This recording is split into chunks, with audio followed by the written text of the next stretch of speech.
Nama saya Ahmad Suadi, pensiunan dari Balai Arkeologi.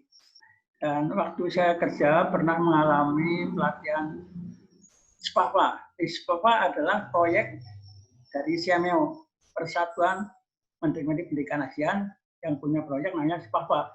Jadi singkatan SPAPA itu Siameo Project in Archaeological and Fine Art. Ya, itu dilaksanakan pada tahun atau tepatnya mulai tanggal 18 Desember tahun 78 sampai 15 Juni 79. Jadi kira-kira selama 6 bulan, cukup lama saya ikut latihan, dan lokasinya di Borobudur. Ya, pada waktu itu ada 3 grup, yaitu grup yang 3 bulan, terus yang 6 bulan seperti saya itu, dan yang 9 bulan. Pesertanya dari negara-negara ASEAN. Ya, pada waktu itu cuma ada 5 negara. Jadi dari Indonesia, dari Malaysia, dari Thailand, dari Filipina. Pelatihan ini dilaksanakan di Borobudur, ya prakteknya, tapi tempat kuliahnya pada waktu itu di Jogja. Dosen-dosen yang utama itu Profesor Dr. Sukmono dan Dr. Bukhari itu di bidang arkeologi, ya arkeologi dalam segala aspeknya gitu loh. Kemudian ada dosen Pak Wandi itu mengenai teknik bangunan, Insinyur Kartati mengenai konservasi, dan Pak Ismoyo yang dari itu juga mengenai bangunan-bangunan, teknik pemugaran dan lain sebagainya, dan juga pengawetan-pengawetan. Di prakteknya kita juga di lapangan, ikut mereka yang bongkar, masang, dan lain sebagainya, candi-candi Borobudur.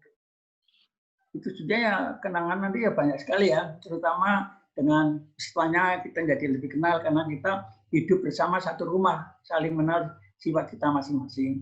Dan juga kita bisa mengambil cara-cara mereka di dalam pengawetan, termasuk konservasi candi-candi atau bangunan kuno. Umpamanya yang dari Thailand ya, kalau di Thailand masuk candi atau harus dengan lepas sepatu, ya, karena sepatu itu juga sedikit banyak merusak daripada lantai-lantai. Nah itu malah di Indonesia enggak, di Indonesia itu sepatu apapun bisa naik, itu kita bisa ambil.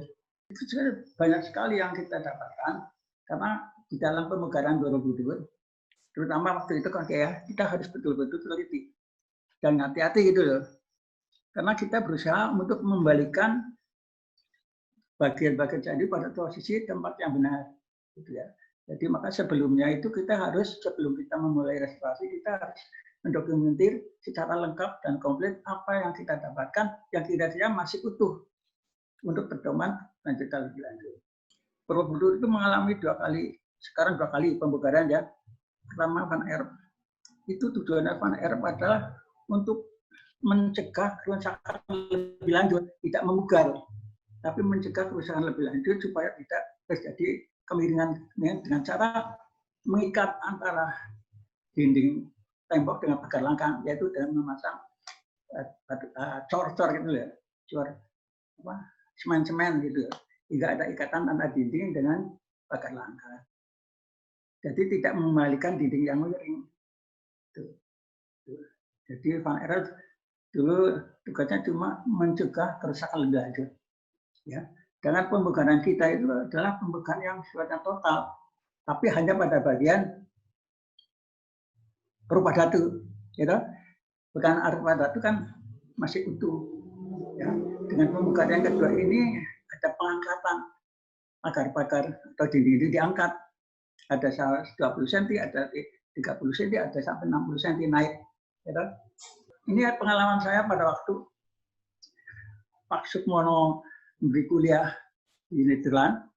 Pak Sukmono cerita, Mas Hadi, saya itu ditanya kenapa Borobudur sekarang setelah dibugar kelihatan sengkak tangga. Sengkak itu kepala dan badan gini. Jadi seolah-olah kepala masuk gitu ya.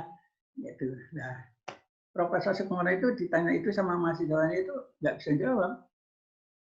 Itu dia datang lagi ke Borobudur, manggil saya sama beberapa teman, nanyakan. Saya beritahu Pak, sebetulnya ya betul itu pertanyaan dari mahasiswa.